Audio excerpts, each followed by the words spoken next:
scripture today is from the Gospel of Luke. We'll be reading in chapter 10, verses 38 through 42. Hear now these words from Luke chapter 10. Now as they, Jesus and the disciples, went on their way, he entered a certain village, where a woman named Martha welcomed him into her home. She had a sister named Mary, who sat at the Lord's feet and listened to what he was saying. But Martha was distracted by her many tasks. So she came to him and asked, "Lord, do you not care that my sister has left me to do all the work by myself? Tell her then to help me." But the Lord answered her, "Martha, Martha, you are worried and distracted by many things. There is need of only one thing. Mary has chosen the better part, which will not be taken away from her." This is the word of God for the people of God. Thanks be to God. I know a guy, and all you need to know about him is that he is a guy. I don't know what the statute of limitations is on what he did, but he got in trouble right at the end of the school year. He attended Georgetown College in Georgetown, Kentucky. It was the end of exam week, and as he was walking through the quad in the middle of campus, he saw some guys who had dragged their couches out onto the quad itself there and were hanging out. Their mental status might not be important. But my friend, being a somewhat persuasive guy, thought it would be in his best interest to see if he could convince these guys that the absolute best thing they could do to celebrate the end of the semester was light the couches on fire. And with all the wisdom their somewhat clouded judgment could offer, they agreed. This, of course, didn't go well. The police might have showed up. My friend got in trouble, of course, not because he started the fire, but as the instigator there.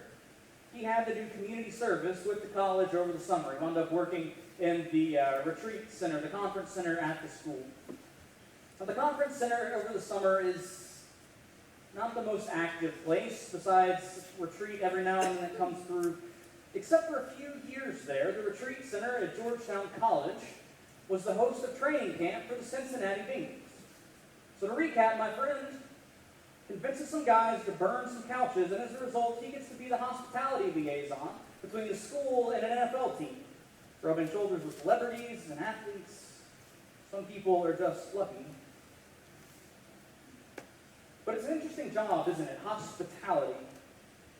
We consider ourselves, especially in the Deep South, to be well versed in it. Southern hospitality is a thing, after all, a cultural expectation.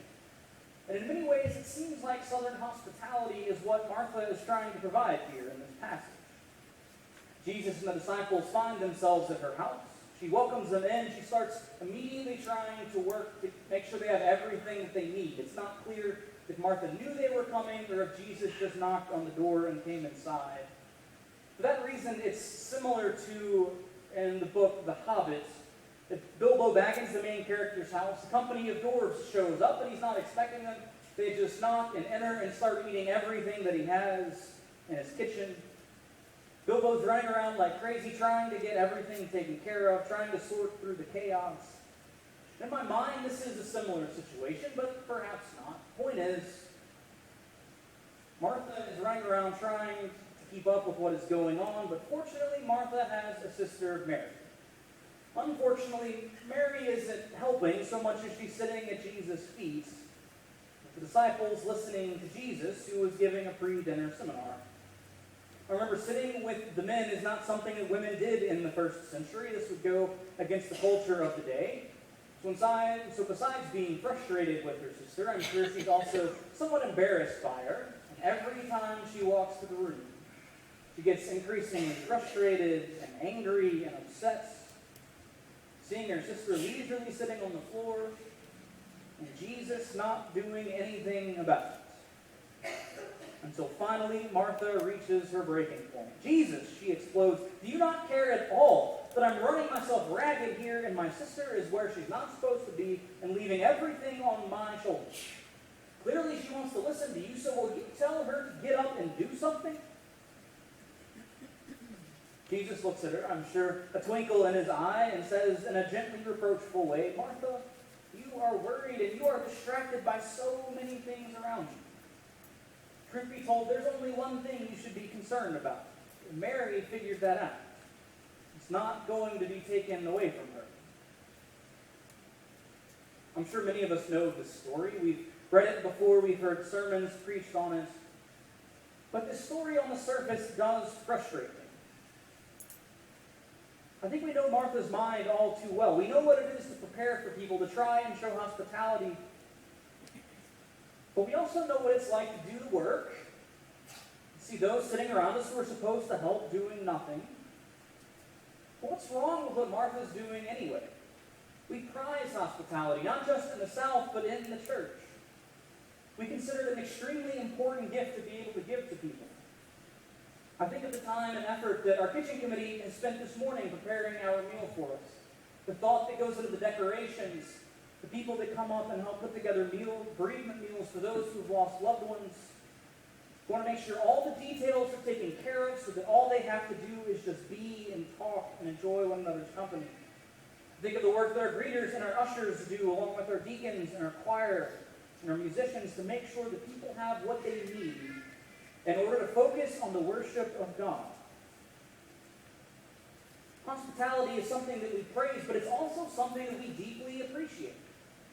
One of my best friends in high school, a guy named John, has a mom who specializes in hospitality. As in, she's an editor for Southern Living magazine, kind of specializes in hospitality. Anytime we would go over, she would be trying some new recipe. If you came enough time in one week, you could sort of see the progression of the recipe as it got better and better. But we appreciated going over there because we knew she was going to take care of everything. And that's what we love about hospitality, isn't it? I mean, someone has cared enough, someone has loved enough to make sure that the details are in place so that we can use that space for whatever we need it to be. Martha is spending her time here trying to think of every last detail so the disciples could use her house as a sanctuary or as a synagogue or a classroom or just a place to eat and relax away from the eyes of the public. And yes, Martha is the one who gets politely reprimanded. She's trying to do what we all pretty much agree is good and beneficial, and so what is the problem? I think we have to see this passage with two others alongside of it to help us understand the meaning, the reason behind Jesus' words here. The first is directly related to Jesus' statement that Martha is distracted by many things.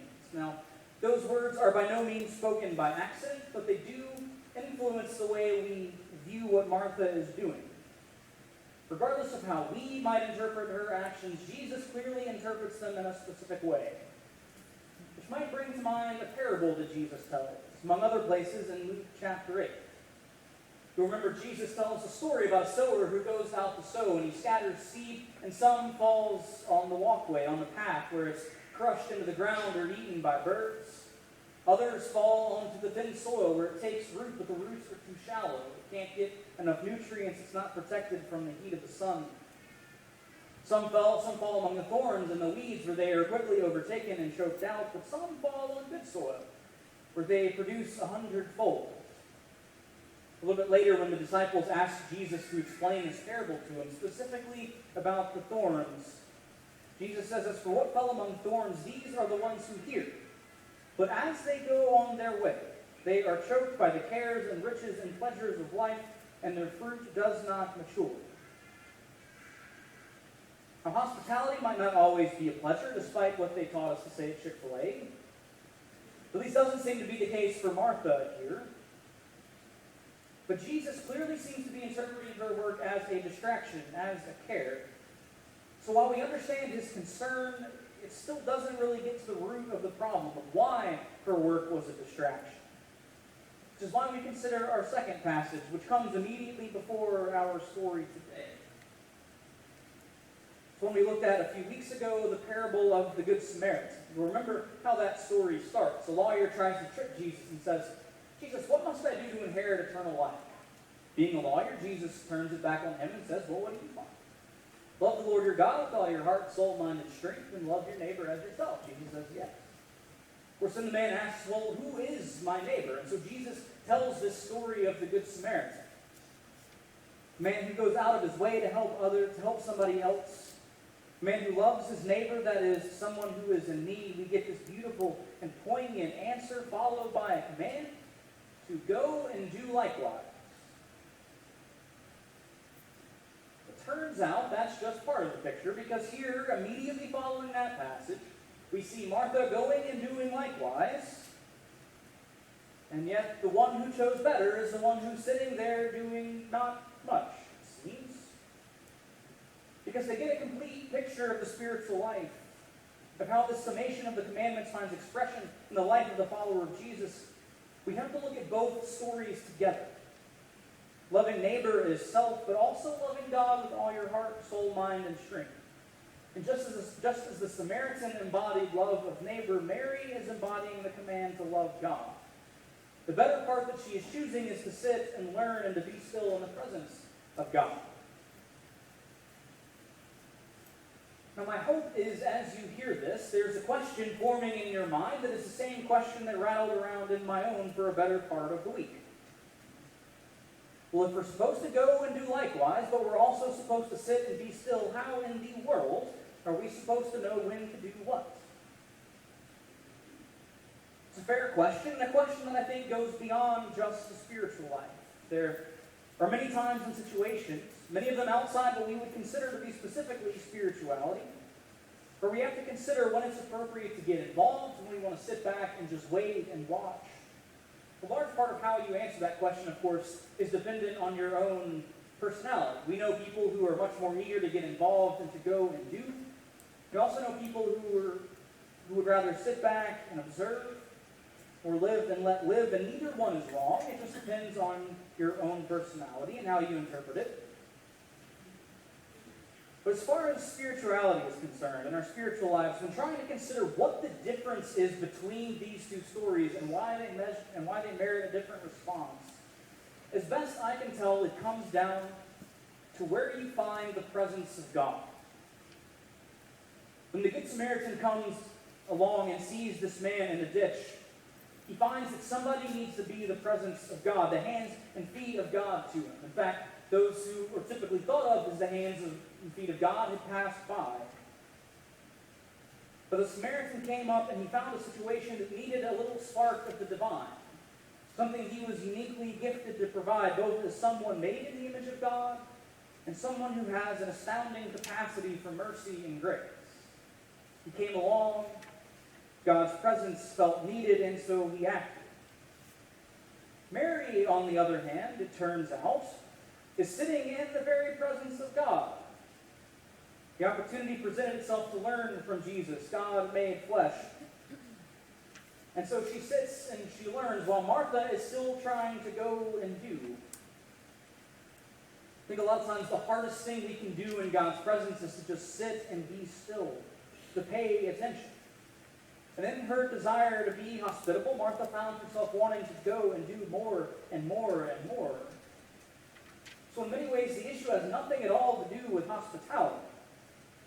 Rather, being aware of the presence of God in her life.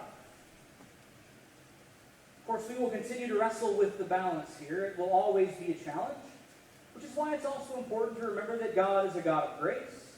And I think delights in knowing when we are trying to please God. But I wonder, too, how often we are like Martha in finding ways to distract ourselves and getting so narrowly focused on what we are doing that we lose sight of the greater picture. But we can't see the forest for the metaphorical trees. In some ways, there's a stubbornness here on Martha's part, right? She believes in what she's doing, and so she wants to be right. She wants to be justified. She wants the moral high ground. She's unwilling to consider that Mary was doing anything but being a lazy embarrassment, and had this growing resentment as a result that Jesus just wasn't going to do anything about it. While it takes some imagination, in my mind I would have liked to have seen this conversation play out a little bit more in a little bit more detail. Here's how I think it would have gone. Mary comes up, says, "Jesus, do you not care that my sister has left me to do all the work? Here I am running around, working my fingers to the bone, and she is not lifting a hand to help me get you what you all need."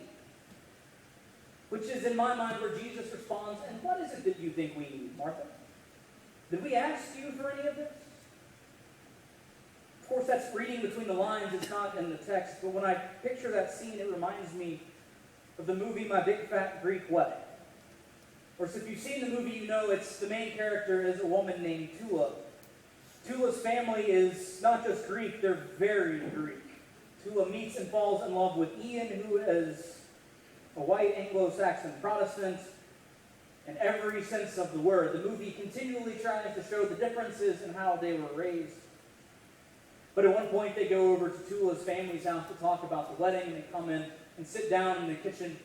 Tula's mom comes up and says, "Ian, are you hungry?" "No," Ian says, "I already ate." Tula's mom says, "Okay, I'll make you something."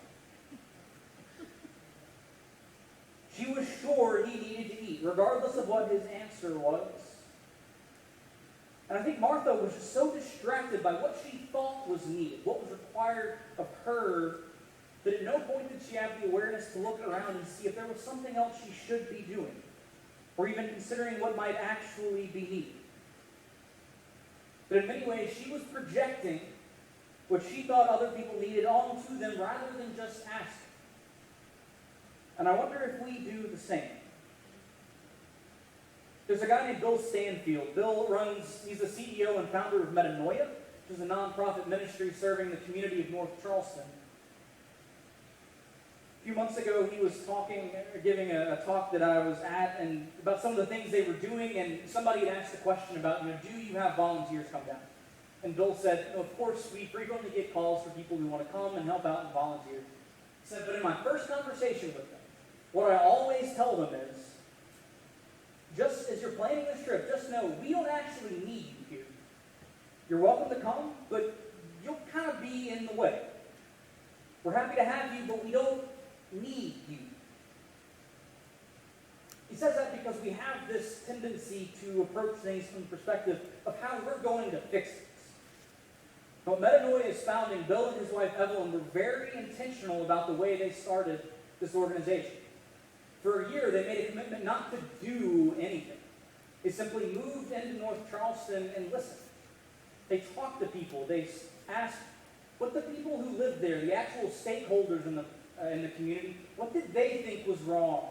What were their barriers for success? And then continue to build upon that by asking, and what resources do you have within your community to help yourself succeed? And they've been very careful as they've grown to continue to build upon that model, and it is a model that has worked extremely well. Metanoia gets calls from organizations around the nation that are trying to do what they do as effectively. They've been careful to walk that line of action versus listening as best they can, as faithfully they can. Trying to be faithful both to God as well as to the community of North Charleston and how they see God moving in their own lives. When I consider all of this, I think this is one of the biggest problems. We want to leave our mark on what we do, especially when it comes to ministry or to missions. And that doesn't come from a place of pride. Rather, it's the challenge of ministry in any way, shape, or form you interpret it, be it missions or teaching Sunday school or anything else. In church life, it's hard to measure results. Often the only way we can try and measure it is through numbers, and numbers are a terrible metric of success. Ministry, in many ways, is playing the long game. Often it's a long time before we see the fruits of our labor. But we want to know that what we're doing is making a difference, especially in a society that values results and numbers. So many times we come into opportunities for ministry with what we think needs to be the results. Because we're creative people and we want to make a positive difference in our community. But whether you're talking about providing dinner at Bethel UMC, partnering with Harold C. Johnson Elementary, with PATH or Tender Hearts, often the most hospitable, the most beneficial thing we can do is to come alongside someone else and help them achieve the goals they have for themselves, regardless of what we think our checklist should be. Let them take ownership of their own plans and ideas. We're all familiar with the sage wisdom, give a man a fish and feed him for a day, teach a man to fish, and you feed him for life. Thank you. You're welcome. I think what Martha's story is asking us to consider is, Does the man even eat fish? Is there some other skill that maybe he needs to know? I don't know, budgeting, gardening? Look, I know the maxim is just supposed to be a simple way to think about it, and that's not really what it's getting at. But if we can approach these situations with that kind of mindset, what do I think this person needs, but what do they think they need for themselves? And we can start to understand what the problem was for Martha here.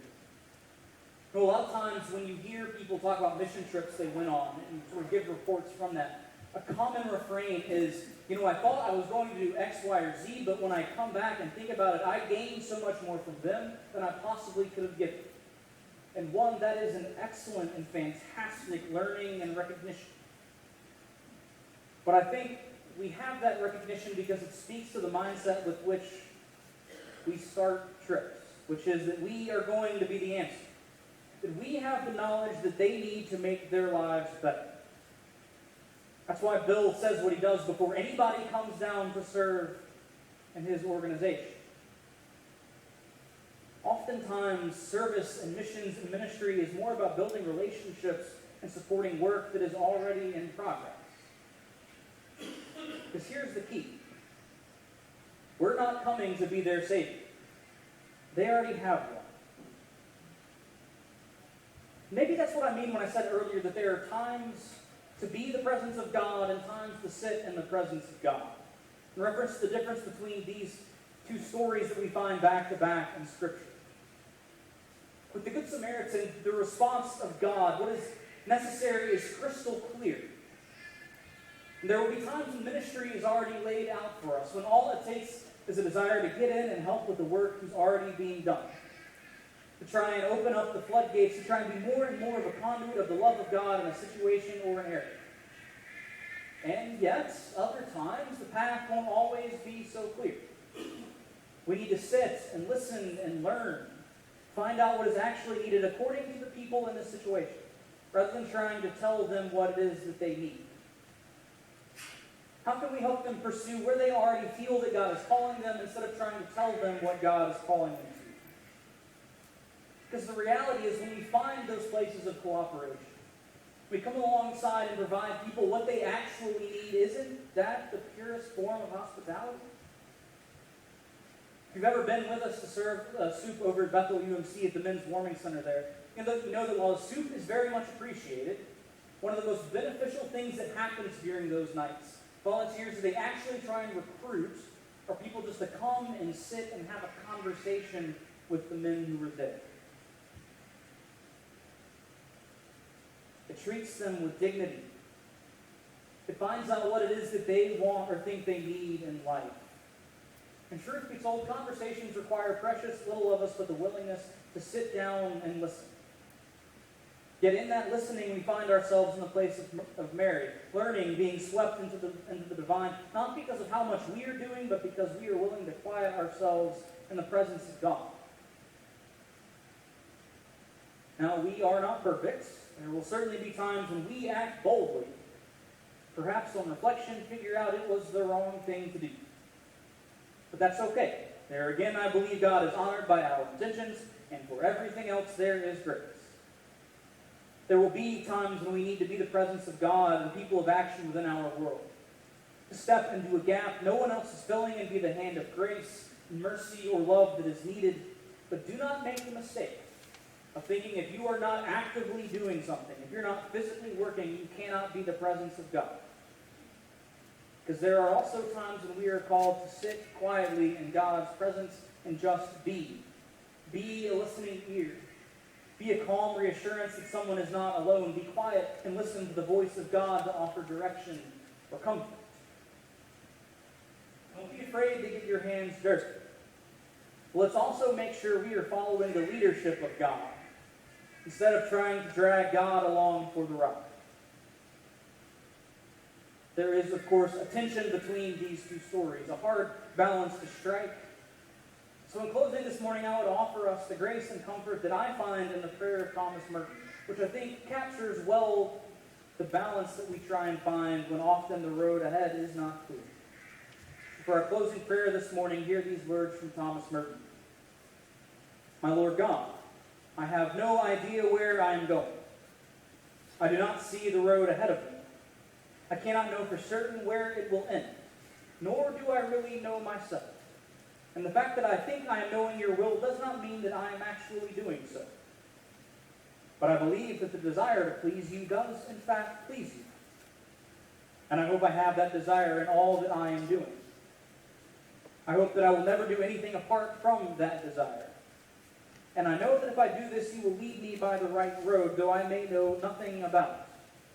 Therefore will I trust you always, though I may seem to be lost and in the shadow of death.